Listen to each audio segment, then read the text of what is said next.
Halo, saya Rizka Andalina untuk Cuanomics Liputan SCTV dan bersama saya sudah hadir Pak Bambang Brojonegoro. Terima kasih telah hadir di sini. Ya, sama-sama. Tadi sudah hadir juga di Indonesia Economic Summit 2025 ngomongin tentang pertumbuhan ekonomi dan bagaimana juga sekaligus untuk mengentaskan kemiskinan ya Pak ya, Bambang betul. ya. Karena kan kita tahu juga data dari BPS tren tingkat kemiskinan menurun. Lalu strategi apa lagi nih yang akan diterapkan oleh pemerintah agar itu terus menurun? Oke. Jadi yang pertama harus kita pahami adalah ketika kita mempunyai strategi untuk pertumbuhan ekonomi atau kita punya impian menjadi negara maju, maka kita harus menyadari bahwa negara maju itu tidak hanya dilihat dari besarnya GDP atau PDB ya, dan juga GDP per kapita, tapi juga dilihat dari tingkat kemiskinannya. Karena idealnya suatu negara maju tuh sudah punya GDP per kapita katakan di threshold tertentu, misalnya di atas 13.000 US dollar per kapita, pada saat yang sama kemiskinannya mungkin tidak nol, tapi sudah mendekati nol, ya mungkin 1, sekian atau 0, sekian. Nah, jadi artinya dalam strategi kita membangun perekonomian kita tidak boleh menciptakan trade-off, ya, menciptakan zero sum game antara pertumbuhan saja atau pengentasan kemiskinan saja. Dua-duanya harus bisa berjalan seiring. Dan karenanya memang strategi yang paling tepat adalah bagaimana kita menjaga daya beli. Ya. Menjaga daya beli itu artinya bagaimana kita bisa meningkatkan income real dari rumah tangga kita, dari masyarakat kita, dari waktu ke waktu. Ya. Nah pertanyaannya bagaimana kita menjaga atau bahkan meningkatkan income real tersebut. Nah income real itu kalau secara sederhananya bisa didefinisikan sebagai pendapatan nominal, jadi pendapatan dalam rupiah yang kita dapatkan, entah dari bekerja atau dari berusaha, dikurangi dengan semua kebutuhan dasar yang mau tidak mau harus kita keluarkan, ya. Karena tentunya kita tidak mungkin hidup tanpa makan, hidup tanpa mendapatkan akses air bersih, atau hidup tanpa mendapatkan kesehatan, pendidikan, demikian juga rumah misalkan, dan juga pengeluaran seperti untuk listrik dan yang lainnya. Ya. Nah, jadi artinya kita strategi pembangunannya adalah bagaimana memastikan agar income, ya, nominal income itu bisa meningkat. Pada sisi lain, bagaimana caranya agar biaya-biaya yang dasar ini, pengeluaran dasar ini bisa menurun atau bisa lebih efisien. Nah, kata kuncinya, dan ini tentunya menjadi perhatian pemerintah sekarang, itu ada pada investasi. Nah, pertanyaannya, investasi seperti apa yang kita harapkan? Tentunya harus investasi yang di satu sisi bisa mendorong percepatan pertumbuhan, tapi di sisi lain adalah investasi yang bisa menciptakan lapangan kerja yang banyak. Ya. Kenapa lapangan kerja itu penting? Karena kalau kita bisa menciptakan lapangan kerja lebih banyak, berarti ada misalkan lulusan dari perguruan tinggi atau lulusan dari pendidikan diploma yang tadinya belum dapat income, ya, tapi karena ada lapangan kerja, dia bisa bekerja, terutama di sektor formal, sehingga ketika bekerja di sektor formal tersebut, maka dia sudah mendapatkan income. Jadi dari tadinya income-nya nol istilahnya, yang barangkali bisa dikategorikan miskin misalkan, tapi karena sudah mendapatkan income, dia bisa langsung naik kelas. Apakah ke yang namanya kelompok rentan miskin, atau lebih bagus lagi ke kelompok yang namanya aspiring atau menuju kelas menengah, ya. Nah, itu yang di sisi income-nya. Kan kita harus meningkatkan nominal income.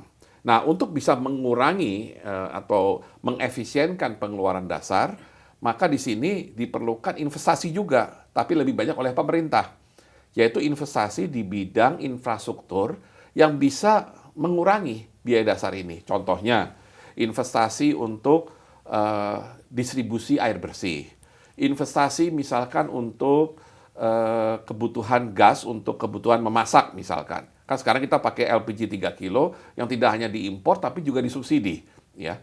Padahal kita punya gas alam yang cukup besar yang domestik penyerapan domestiknya rendah, ya.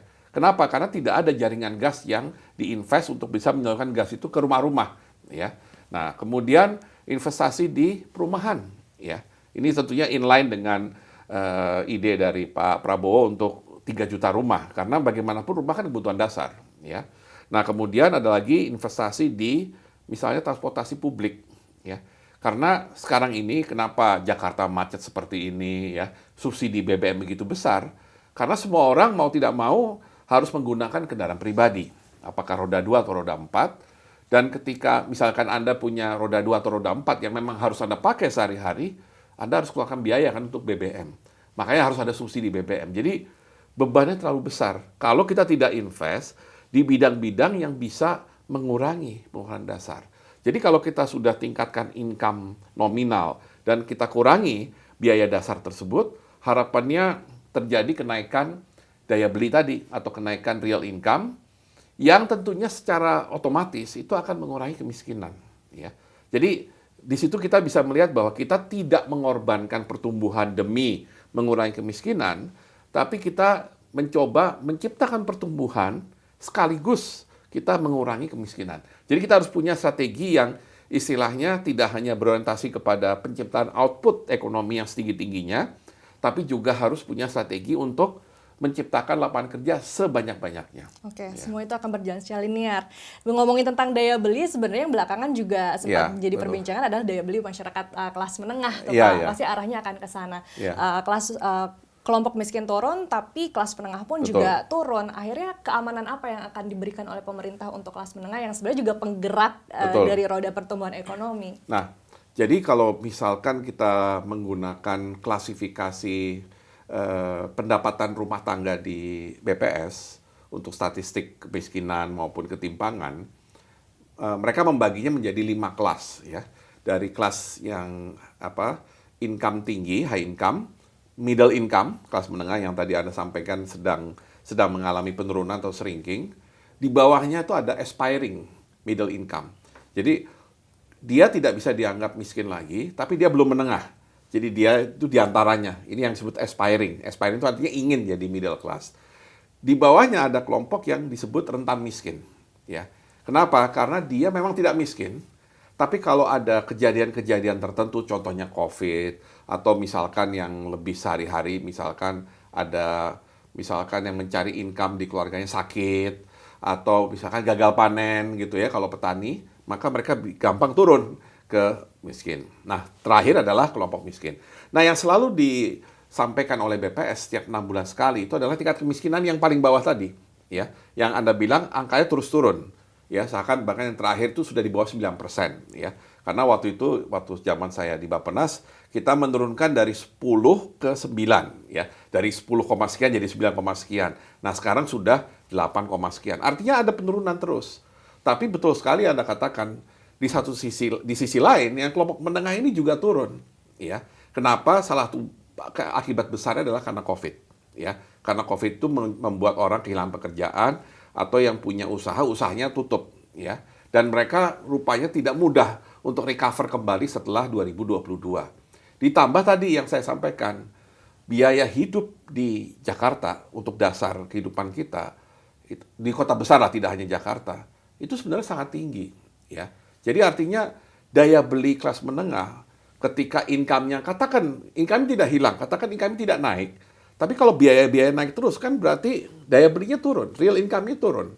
Nah, kenapa ini besar? Karena memang kita harus akui, pembangunan infrastruktur dasar kita sangat kurang. Ya. Karena kebanyakan infrastruktur yang dipikirkan jalan. Jalan itu infrastruktur ekonomi, tapi untuk infrastruktur kehidupan kita, yang kita perlukan akses air bersih. Ya. Misalkan Anda sekarang, ya, untuk sekedar hal yang simpel, minum air putih di rumah, Anda kan harus beli galonan, ya, atau Anda harus beli botolan, ya. Itu kan biaya, ya. Bayangkan kalau misalnya infrastruktur kita sudah memungkinkan yang kita sebut sebagai tap water, ya. Artinya air yang bisa langsung diminum dari keran. Ya, itu kan akan sangat mengurangi kebutuhan biaya hidup. Belum lagi kalau public transportation, apalagi kota seperti Jakarta, itu tersedia dan aksesibel dengan biaya yang terjangkau. Maka orang akan memilih naik public transportation daripada naik motor atau mobil yang bagaimanapun perlu BBM. Yang mengeluarkan BBM, ya kita sendiri sebagai yang pemilik mobil atau motor tersebut. Nah, jadi itu yang terjadi di kelompok middle class kita. Betul, kelompok middle class kita jumlahnya berkurang, tapi berkurangnya bukan karena naik ke atas, tapi turun ke bawah. Ada yang turun ke aspiring, Ada yang agak jauh turunnya sampai ke near poor. Memang yang miskin ini bisa dikurangi karena bagaimanapun kita masih punya program baik bansos maupun yang bantuan langsung, ya. Itu menolong untuk menjaga agar kemiskinan tidak naik.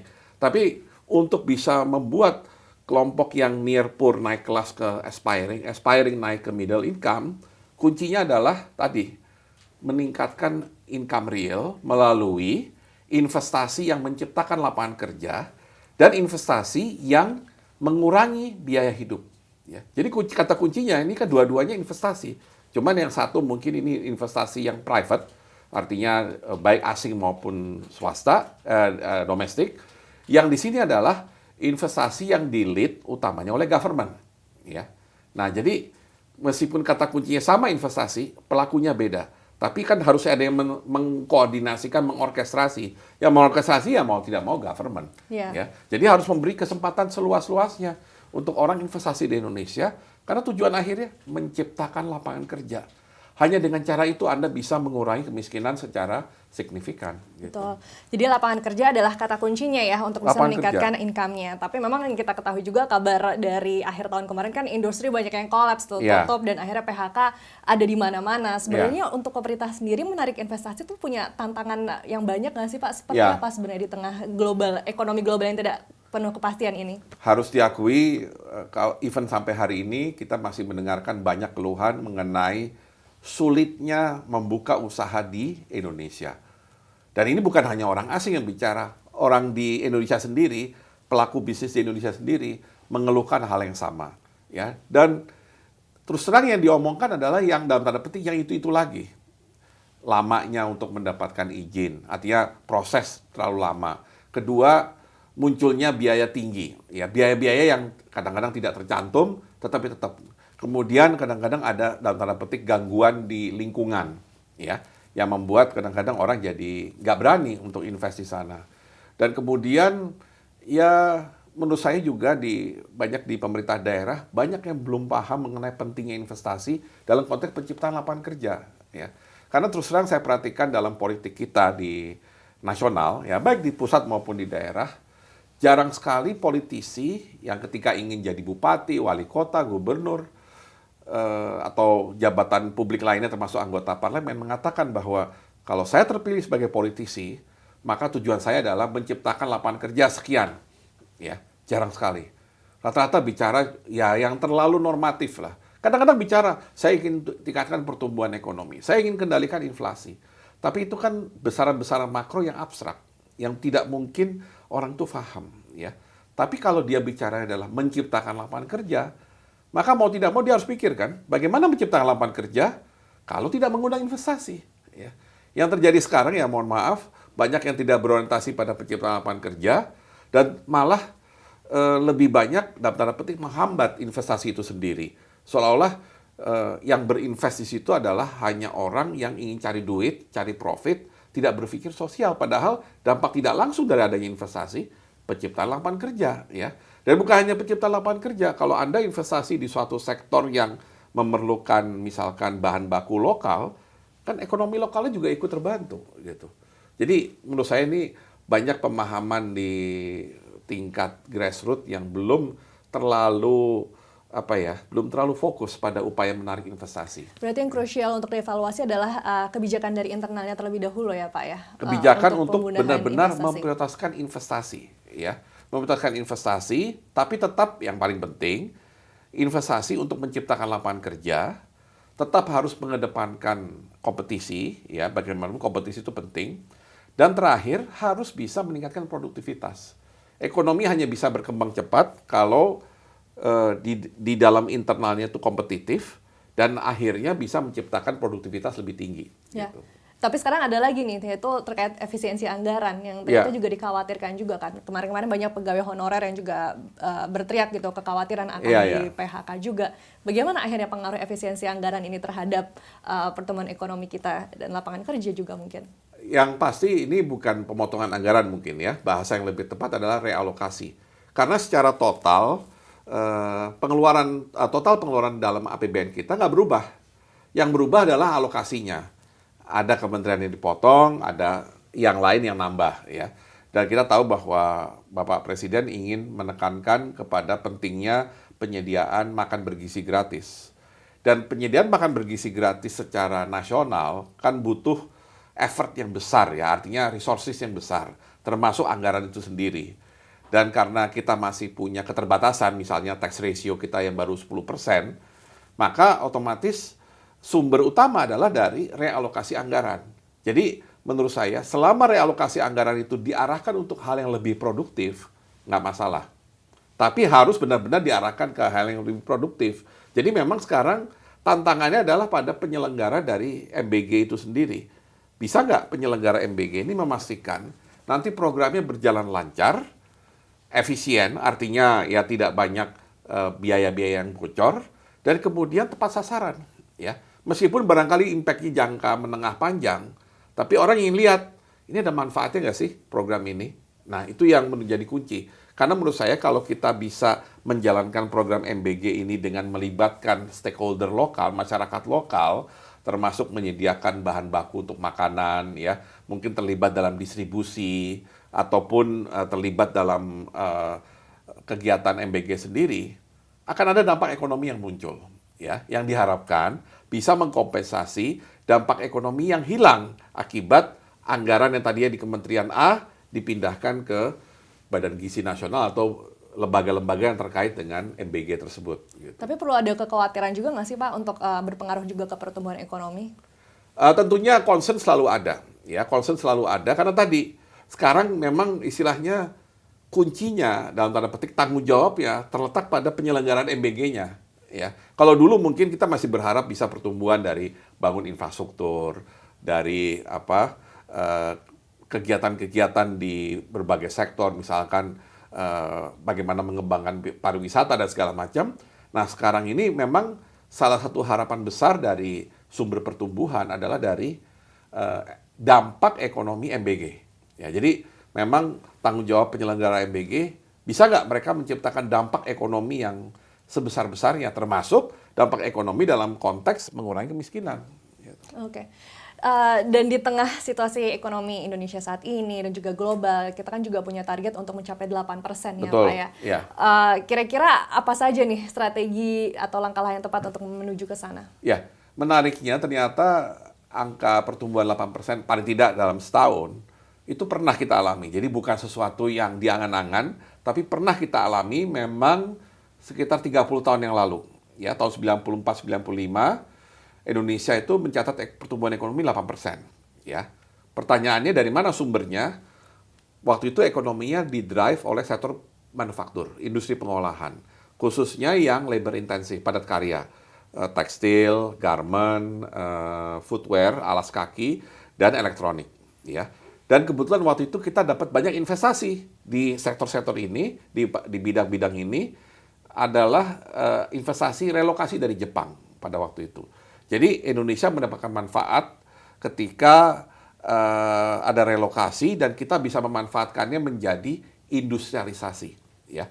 Jadi kalau kita ingin mengulang 8%, maka yang bisa kita tiru dari 30 tahun yang lalu, kita harus mulai melakukan reindustrialisasi, membangkitkan kembali sektor manufaktur.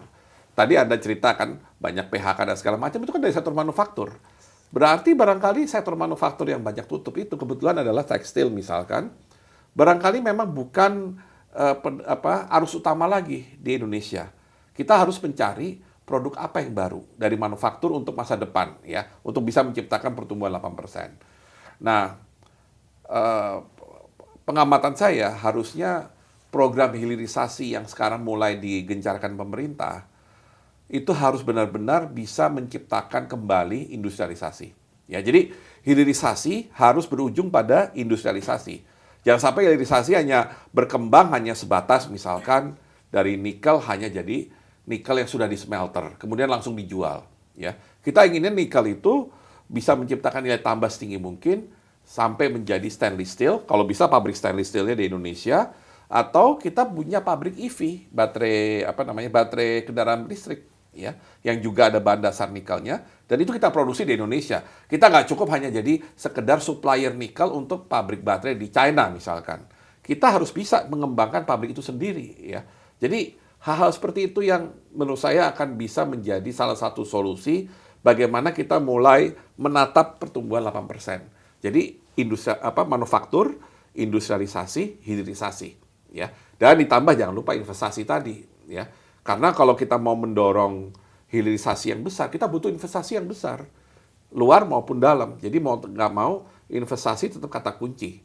Investasi di sektor manufaktur yang mendukung hilirisasi. Oke, jadi dengan langkah-langkah tadi setidaknya bisa membantah ada rasa apa ya? Karena kan selama beberapa tahun ini pertumbuhan ekonomi stuck di angka 5% terus kan ya Pak ya.